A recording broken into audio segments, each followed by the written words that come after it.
So the first question I'm going to answer is, what does Ongolo mean? So I get this a lot where people ask me whether it's some word in Bantu, but actually it's a name that I made up and it's a play on my first name, Muloongo. So all I did was I removed the MU and then I scrambled the Longo and came up with Ongolo. And my inspiration came from two places. The first was Oprah Winfrey.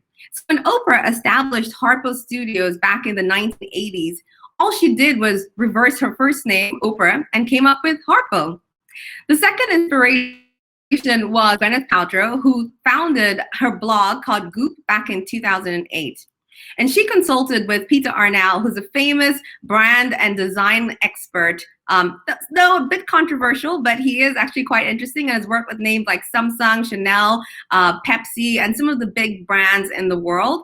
And he advised Gwyneth, whose nickname was GP, that there is power in having double O's in your brand name. And so that's how they came up with Goop, which is just GP with two O's in the middle. So for those of you who have high aspirations for your children, I would advise you to pick a name that could potentially be a brand. That's probably the most useful takeaway from this first slide.